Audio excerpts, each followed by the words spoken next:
Nobody coming, baby.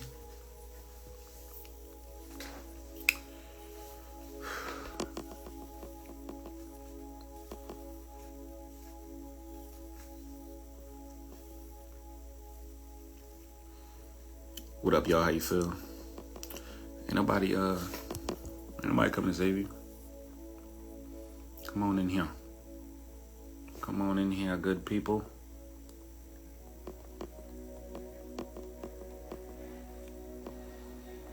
Come on up in here. I ain't sending you that drum. I'm sending you that drum, dog.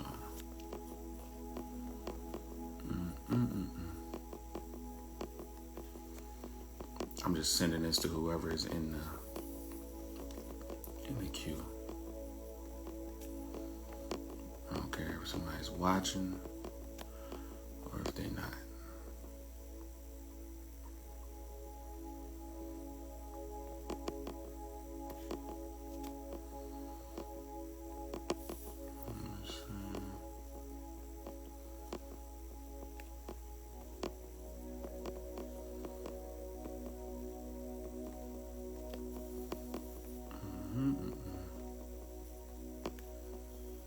All right, I sent it to as many people as I can. Ain't nobody coming to save you, y'all. I know that we have religions out there. I know that we have beliefs that, somebody's coming out the sky, maybe, off of a plane, maybe. You feel me? Out of some water, maybe. What's up, Rashad Givens? How you feel? What's up, Passion? I know y'all got beliefs, religious beliefs that someone is coming to save us, but I mean, I'm just here to tell you, man, ain't nobody coming to save you, bro. Ain't nobody coming to save you. And the whole idea of waiting on someone else to do for you what you have the ability to do is honestly, it's idiotic. Honestly, it's crazy, because if I was the creator of all things, right? If I did create everything, and I'm just saying, if I was the person that, built the universe, the heavens, the earth, the seas, the trees, the people, the everything. If I built everything, why would I, in any circumstance, have you wait for me to come save you when I'm the one that created you?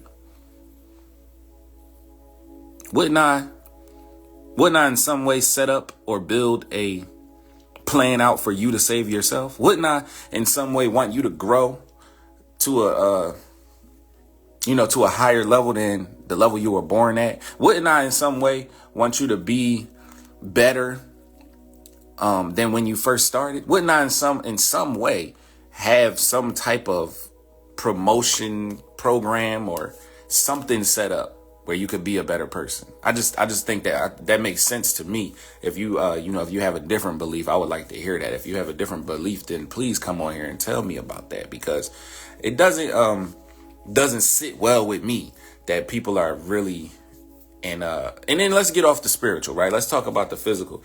Let's talk about you waiting for your job to save you, or you waiting for tax time to save you, or you waiting for Uncle Sam to save you. Let's talk about you waiting on that person that was supposed to help you to save you. Let's talk about you waiting on that spouse or that parent, or the person that you feel like is missing from your life, the person that wasn't in your childhood coming back to save you.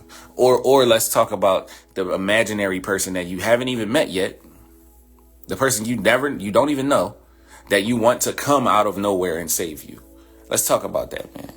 Let's talk about that, because this sugar baby, this sugar daddy, this this handout mentality is killing our community. It's not only killing our community, but it's murdering, decimating my generation. You feel me? It's decimating my generation. And I think the handout mentality, it has to be spoken about. It has to be stopped. It has to be stopped. It has to be stopped, because all the things that you want, what's up, Toriel? All the things that you want, all the things that you aspire to have are obtainable. They're obtainable if you're willing to sacrifice, if you're willing to put the work in, if you're willing to stay consistent, if you're willing to be yourself at your full capacity. You can have all of those things. But what people would really rather do is wait. What people would, even if they're impatient, they would really rather just wait for someone to give it to them. They would really rather ask for it than go get it. You understand? And that's dry. That's not juice. That's dry, bro. That's not gonna, I'm sorry, but you're not gonna make it that way. You're not gonna make, and I know people be like, if you just asking, you shall receive. The whole object behind asking, you shall receive, is you taking action after you ask. Right? Is you moving in such a way that you deserve what you asked for. That's how you get what you asked for. That's how you get it. You don't get it by sitting on your butt cheeks and saying, if this happens, it happens. No, bro. You don't get it by saying, can I have this? And I'm going to just, I'm going to do good. And I'm going to treat other people how I want them to treat me. And that's not the way karma works. If that's what you're basing that on, that's not the way karma works. Now I'm looking for this, so I can show y'all this drum real quick, because we're going to talk about prayer too. We're going to talk about people saying that if you pray for it, then it can happen and it'll be given to you, and whatever you ask, you shall receive. So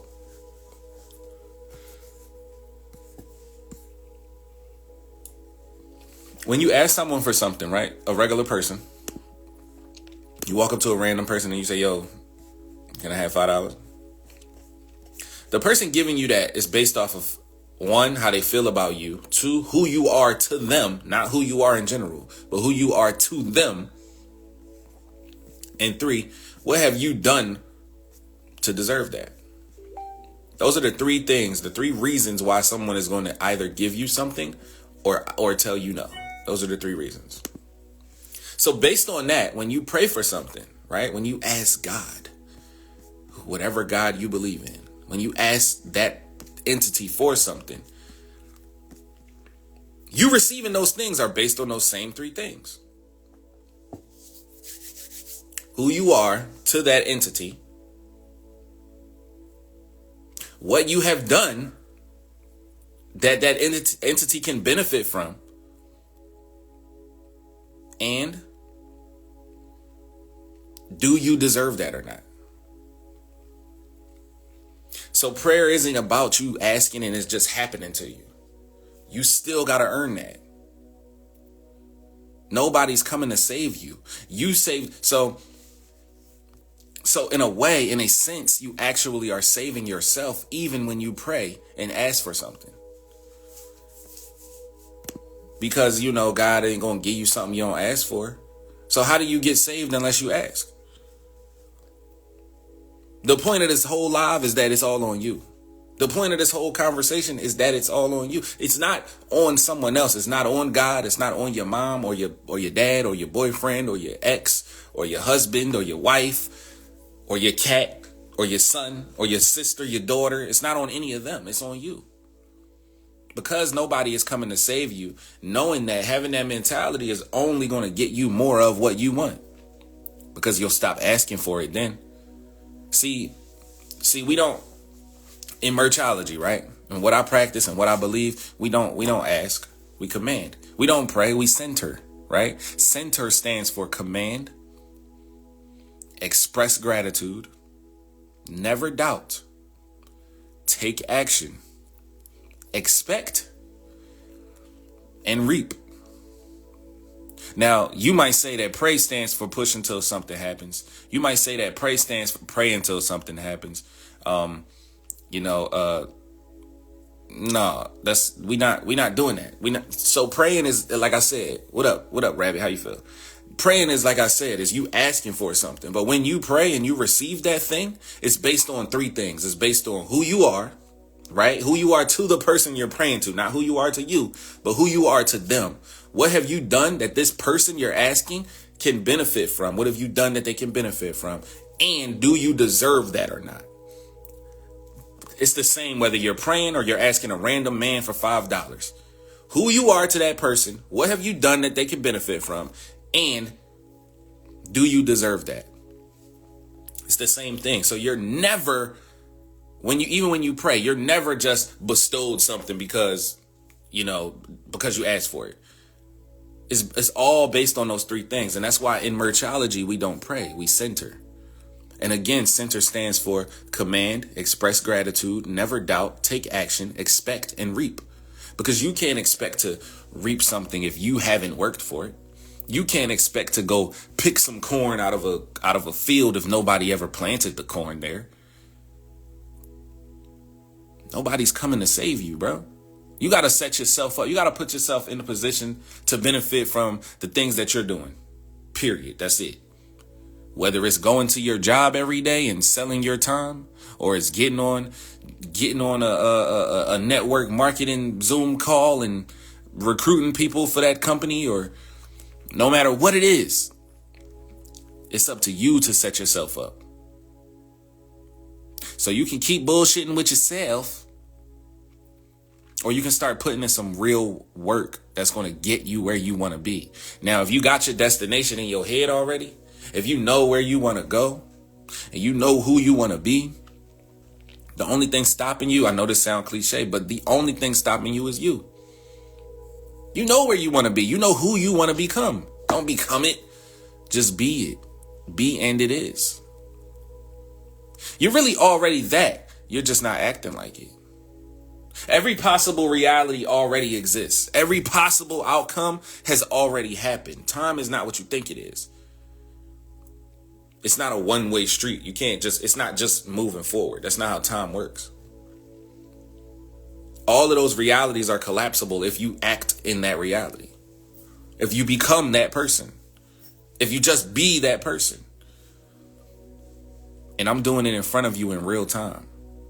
And I hope that you can see this. I hope that you notice this. I hope that even after it's over, even after things have changed and you start to see the change that you're affected by, I want you to remember this.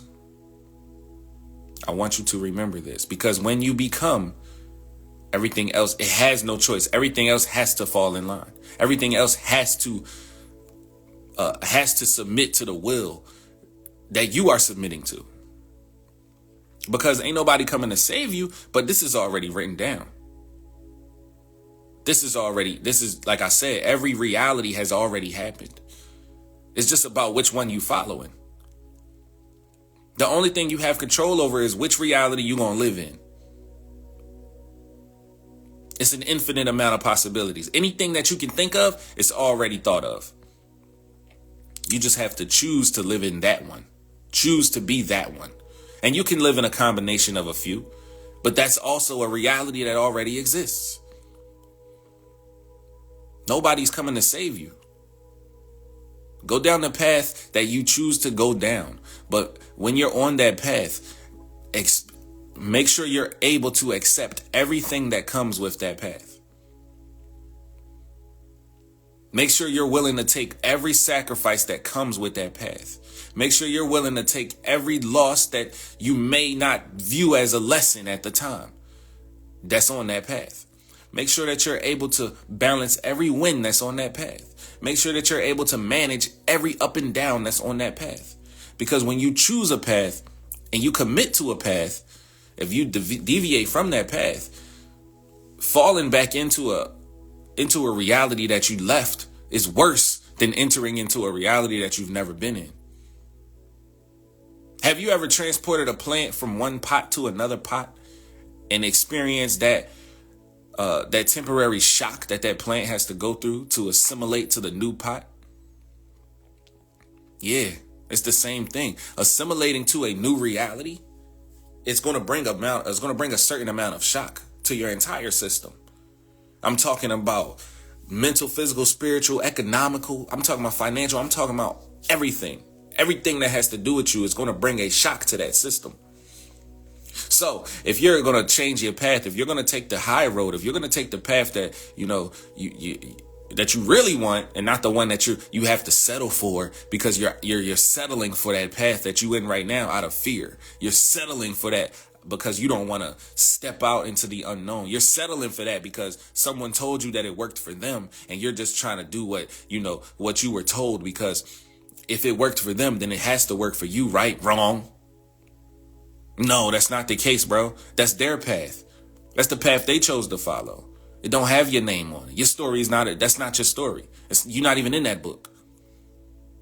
You a page or a paragraph in that book. That's not you right there. So you following the path out of fear. You following the path because you don't want to, like I said, step into the unknown, and you don't want to be the first to do something. You don't want to be the person that has to gain the experience for others to follow and be successful at it. You don't want to do that because you're scared.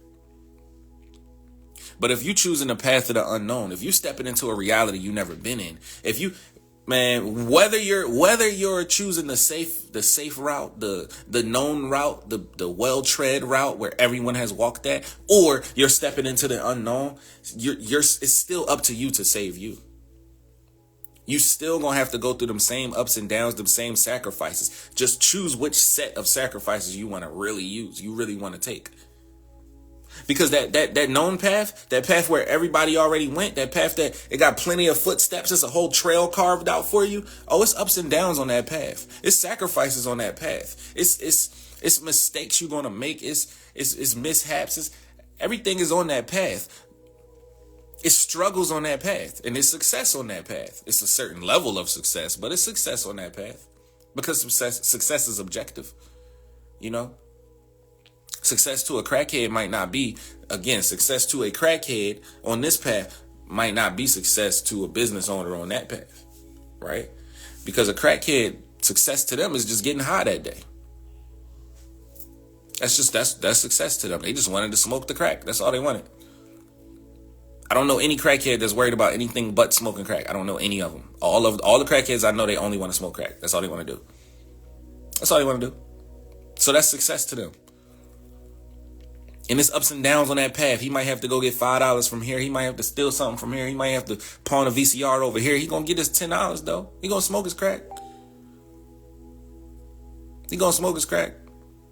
Now this path, the other path, right? The path that he could have took, the path that person could have chosen, the path that person was afraid to choose because it's unknown, because they've never been there. They never seen nobody do that, because it ran in their family until it ran into them, and then they kept running in their family. They didn't choose this path. This path over here, the high road, the successful road to the other form of that person, the other variant of that person.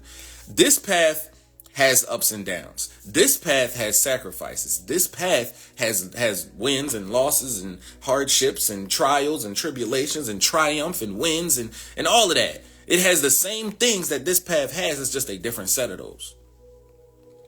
It's a different set of sacrifice. It's a different set of wins. It's a different set of success. It's a different set of losses. It's a different level of living. Ain't nobody coming to save you. So it's up to you to choose the path that you really want to go down. Because when you make that decision and you make that commitment, it's not time to go back. Remember, I told you, entering back into a reality that you left is way more shocking to every system than entering into a reality that you've never been in. Think about this, right? If you're a shoe salesman, if you sell shoes, right? It's what you do for a living. You A&R at Nike. I don't even know if they got that. And you the guy that's supposed to go to the different cities and countries and sell shoes. If you walk into a shoe shop in Los Angeles, California, right? It's oversaturated. Everybody got shoes in there, Adidas in there, everybody in there. In order for you to get a deal with this place, you got to talk to them how they used to be and talk to, for one. You got to let them know that their side of the deal is more valuable than yours. You're probably going to have to take less than you actually wanted. You're probably going to have to settle out of fear of losing the deal, just like people are settling in their lives right now because they're afraid of the unknown. You're probably going to have to do all of those. You're probably going to have to pull your pants down. And that's what we call it in sales. We call it pulling your pants down when you're basically losing the negotiation. You're probably going to have to do all of that in order to get that deal. But if I send you to Abu Dhabi, right? They don't sell sneakers here at all. Everybody got on sandals. Most people don't even wear shoes. It's a gold mine over there, by the way. Ain't nobody wearing shoes, and everybody that do got on sandals. They want some Air Maxes. You know what I mean? They need the 720, whatever. They need the A720 Jones. They need that. They like the bubble on the hill. They need that over there. They need that. They just got cement roads. They need that. They just got sidewalks. They need that. They just built a casino. They need that. So if you step into the unknown, right? You as the Nike A&R, like I said, I don't even know if they got that position. You step into that new reality where no one has ever tread foot before. No pun intended. No one has ever walked there before. Get excited. And you go there and you got to cut a deal with the Abu Dhabi mall or whatever, right? The mall. This is where they're going to sell all your shoes at. You got to cut a deal over here. Now you can talk your shit. Now you can get the price you want. Now you can put whatever shoes you want into Abu Dhabi. Now you can roll out the Air Max 95s like it's still 95. You understand me? Now you got control over that. Now you can be more successful with that, because success over here was you getting that little deal that you had to, you had to bend over backwards to get. But success over here is unlimited. It's a $20 million a year 8-year deal, whatever the case may be. But this deal over here in Abu Dhabi, where nobody has sneakers at, is definitely going to be better than the deal you had to settle for in LA, because everybody got sneakers and it's oversaturated. And everyone knows what Nike has anyway. We'll go to the website. Unless you put them in here for a better deal. You see what I mean? So operating in fear, operating in that mentality that somebody is going to come save you, operating in that mentality as I don't need to know the unknown. I don't want to know what's over there, is only going to get you to a certain point in life. And I'm going to tell you like this. The dude that did it before you, you're not going to get much farther than him. You're not going to get much farther than him. You might not even make it to where he made it at. Because in the time that he did it, remember, in the time that he did it, less was known. In the time that the person you're following did it, less was known. So it was easier. It was easier for that person to come up in that lane and to come up in that reality. It was much easier for that person to become who they are now, to teach you how to do it in that reality when there were less people like them. Think about that. The more rappers there are, the more saturated the music becomes. The more times you can say, he sound like him, and he sound like her, and her sound like she, and this sound like that. The less artists there are, the less we can say that. This is why hip hop had its golden era already. It's 50 years old and it had its golden era already. A music genre? Yes, it's past its prime.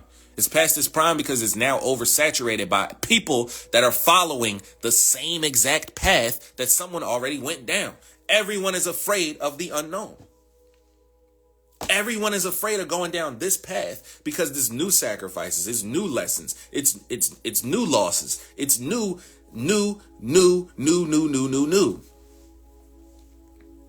Ain't nobody coming to save you, bro. So step into the unknown. I recommend you go down the path that no one has been down. I recommend you not reinvent the wheel, but take your wheel and put it on a different road. I recommend you do that. Because in Merchology, we're not afraid to do that. Then you might say, oh, what is Merchology? Oh, you made it up. Islam was made up. Christianity was made up. Scientology was made up. Astrology was made up.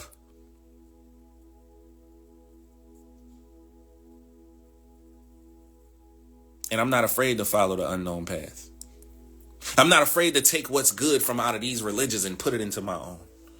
I'm not afraid to say, I like that right there, but I don't agree with that right there. Let me get that part I like. I'm not afraid of doing that. Because one, who gonna stop me? Two, if I follow the path that other people have been down, won't I just be another saturated version of those people? Won't I be living in the same fear that those people live in? Won't I be perpetuating the same propaganda that those people are a part of? What's up, Hashim? How you feel? Get excited. Won't I be that person that's still waiting on someone to come save me? Just like those people are? In Merchology, we don't wait on someone to save us. We don't wait on anyone to save us. And if that means that you have to suffer, if that means that you got to be in a position that you probably don't want to be in for a while, then so be it. It is what it is. Because we don't have the handout mentality over here. We have a do for self mentality. And sometimes doing for self means collaboration. Sometimes doing for self means selling your time so that you can do for self. Sometimes doing for self means that you got to hustle in a way you didn't expect to. Sometimes doing for self means that you got to step outside of the parameters of what you're used to and not be comfortable until you get to where you really want to be at. Merchology is humility. But merchology is also arrogance. It's up to you to create your path. It's up to you to take the principles from this path that someone has already tread, from that path that has a well padded trail that you can go down. It's up to you to take those principles and bring them over to that new route or that new road that no one has ever traveled and no one has ever taken what you're taking there. And become that, and become who you're supposed to be, and become your own path, and become someone that doesn't live in fear and doesn't wait for someone to come save them. It's up to you to do that. I mean, or you could just be mediocre and just follow the same niggas, follow the same people, follow the same regiment, follow the same beliefs, the same outlook, and end up exactly like those people. Or, do a little bit better than those people. Because that's normally what happens. When people follow the same path, somebody is a little bit better, and then the next person is a little bit better, and then the next person is a little bit better, and then the next person is just a tiny bit better, and it just does that over and over and over and over and over again. But when you build your own path, right? When you take those principles that you were taught from these people, because I want to say this too, just because someone is following in a path that worked for the person before them, it doesn't mean that they're necessarily doing something wrong. It just means that they're settling for what they believe is what they should be doing or what they're doing right. What's up, Miss Watchman? How you feel? So when you follow a path that's already been tread, you're going to get to a point where you now have mastered what that path is about. Where you now got to the edge of that path and you're like, bro, where else is there to walk? Most people don't create their own path until they get to that point in the path they were following. But people like me, some people create their own path from the beginning and they go over and borrow from that other path that was tread already, the things that might help them on their path, Yeah, so merchology isn't about you. It isn't about you just walking around selling stuff. That's not what the merch is about. It's not what it's about. Can you hear me now? Can you hear me? Ain't nobody coming to save you, man. Can you hear me now? Let me know if I can be heard. Ain't nobody coming to save you.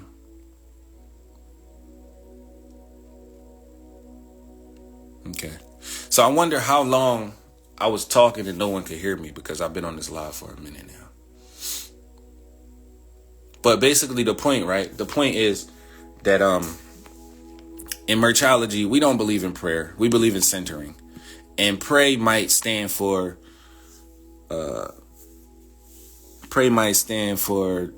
things. A push might stand for push until something happens, pray until something happens. But we believe in centering, and to center means to command, express gratitude, never doubt, take action, expect, and reap.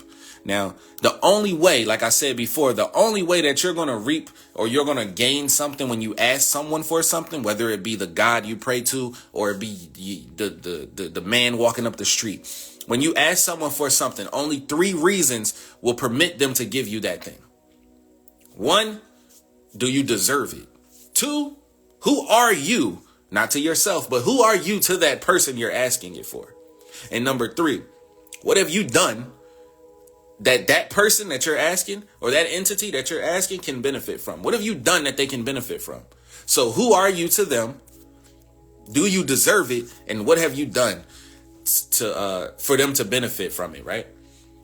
And the reason I say that is because you waiting on somebody to save you, but have you put the work in to even save yourself? If I'm on the side of the road, right, and my car is broken down, but I'm sitting inside the car, is anyone going to pull over to help me? No, they're not. They might not even know that I need help. But if I got the hood cracked open, right, and I'm sitting there with the jumper cables and I'm fiddling around and I'm looking like I'm doing something, you're more inclined to pull over and be like, "Hey, bro, you need a jump." You're more inclined to be like, "Hey, my man, you good right now? It's a little late out here. You know the coyotes and like you need help." You're more inclined to help a person that is already helping themselves than you are to help someone that you don't even know that needs help. So no one is coming to save you, bro. Nobody is coming to save you sitting in the car on the side of the road and they don't even know that you need help. Help yourself. When you decide that you're going to center instead of pray, because praying is just you, preparation, resilience, aspiration, and yearning. See, prayer is like, to me, right? This is what I believe. I believe that prayer is necessary. I believe it's necessary, but I don't believe it's going to get you what you want. I believe that prayer is you talking to spirit, talking to the source, talking to God.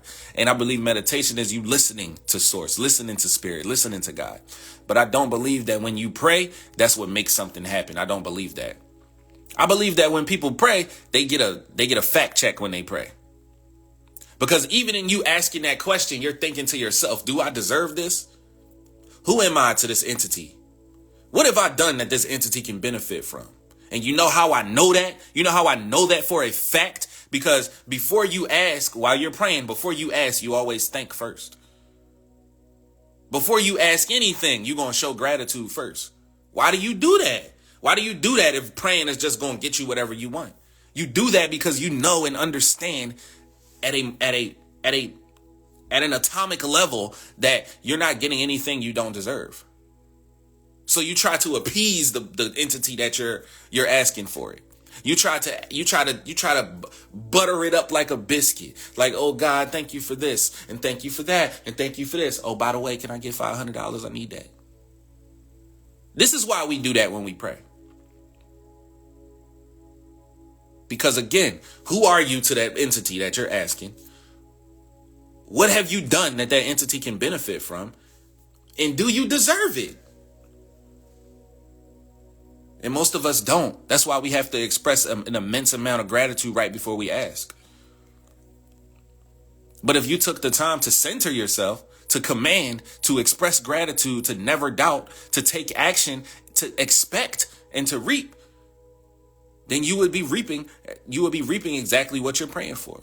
And when I say command, I mean you're not commanding source, you're not commanding spirit, you're not commanding God. No. You're commanding everything that entity gave you authority over. Whether you want to read the Bible, the Quran, the Bhagavad Gita, the Torah, whatever you believe in all of those books, it tells you that God gave you command over everything that's down here. Yeah, I know we in the devil's world, blah, blah, blah. But who is the devil? The devil is you. And God is you. You can walk out your house right now and commit a murder, or you can feed a homeless person. That's you being God or the devil right there. You have a choice to take either path. They both live inside of you. Those entities, those things are not outside of you. That is you. That's you all day. So when you command, you're not commanding God, you're not commanding spirit, you're not commanding source, you're commanding the things that are around you to align with the energy that you're bringing now. So when you vibrate on the energy of, I got $500 or I got the job at McDonald's, everything around you doesn't have a choice but to attune to that vibration. It doesn't have a choice but to assimilate to that vibration, because we are more powerful than our environments. Whether they led you to believe that or not, you are way more powerful than your environment. How you think we able to control weather now? Oh, we got a machine. Somebody built it. Who gave us the power to build a machine to control the weather? The God inside of us. Oh, yeah. We would have never been able to do that without the power already being bestowed in the reality that we're in. That's what I'm talking about. Nobody's coming to save you. So you must express gratitude after you command. And why are you expressing gratitude? Because again, how am I going to give you something that you're not already thankful for? How am I going to give you anything, right? How is universe, source, spirit, God, whatever you want to refer to it as, how is it going to give you anything without already knowing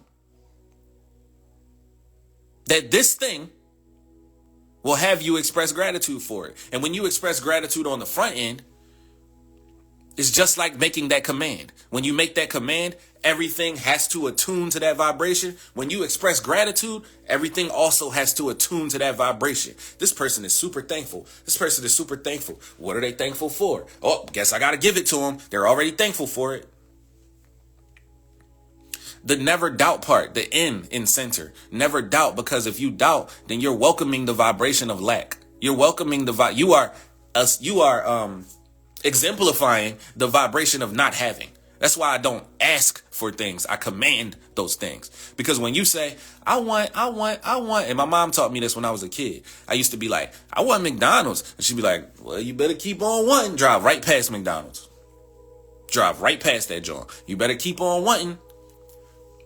You know why I wasn't able to manifest the McDonald's as a child? Because I kept wanting it. I wasn't grateful for it. I didn't already assume it was mine. I didn't say, ooh, these fries are delicious, Mom. Thanks a bunch. I said, I want McDonald's. And wanting something means you don't have it. Wanting something means it ain't yours. Wanting something means it's not in your possession. So if that's what you want the feeling of wanting, that's what I'm going to give you. Get excited. So the T in center stands for taking action. Now, taking action can be misconstrued in a couple ways, right? These things that you did before this are a part of you taking action. So the command, expressing gratitude, and never doubting, those are all part of taking action. But in order to bring something from the spiritual realm, in order to get it out your mind and into the reality of into the physical realm that you walking in order to take it from there to here, you have to take physical action. See, commanding, expressing gratitude, and never doubting, those are all spiritual actions. That has to do with feeling. That has to do with visualization. That has to do with thinking. All of these things are spiritual. But when you take action in the physical, listen. When you say, I want $1,200 by December 15th, and you start going outside and you say, man, I got 15 days. I bet if I collect $100 for 15 days, I'll reach my goal. And you go outside and say, I'm going to collect $100 today. And you collect $100 that day. And you go outside and say, I'm going to collect $100 today. And you collect $85 that day. And you go outside and say, I'm going to collect $100 today. And you collect $150 that day. You are well on the path of reaching your goal by the 15th. So the command, the expressing gratitude, the never doubting, all of that happened in the spiritual. But the physical part was you actually going and executing on what you said you wanted. Because I can't give you anything that you aren't willing to take. Spirit, God, the universe, whatever you refer to it as, it can't give you anything that you aren't willing to go take. And then the expect is the E. What up, Mukane? How you feel? The E is expect. The E in center is expect, right? And after you take action, you must expect what you're taking action for. Otherwise, that action has no intention. And if your action has no intention, then you're leaving the intention up to whatever, to randomness. It could be, you could say, I'm about to go outside and just collect money. How much money? I'm about to go outside and I'm about to just collect a couple dollars. How many dollars? See, that's not you expecting. That's you taking action and hoping. Hope is way different than faith. Expecting is having faith. Hoping is being like, whatever happens, happens. I just hope it's good. No, we don't hope around here. No, we don't do that. In Merchology, we don't have hope. We have faith. So you got to expect that you're going to receive whatever you're asking for, because you know, for one, you commanded it. You know, for two, you express gratitude for it. You know, for 3, you're not doubting that it's going to happen. And you know, for 4, you're taking action. So with all of those things happening, how could you not expect to reap what you have sown? How could you not expect it? And then the reap, of course, the R, of course, is for reap. Because by this point, after you have commanded, expressed gratitude, never doubted, taken action, and expected, by this point, you should be seeing your results already. You should be seeing something that's letting you know you are on the right path. Because ain't nobody coming to save you, bro. Ain't nobody coming to save you. Do for self or suffer the consequences. I'm Merch Life J, motivational, inspirational speaker for parapreneurs across the globe. I hope that this lecture brought you some type of clarity. I hope that this brought you some type of motivation. I hope it brought you some type of inspiration, man. And I'll see y'all later, bro. Peace.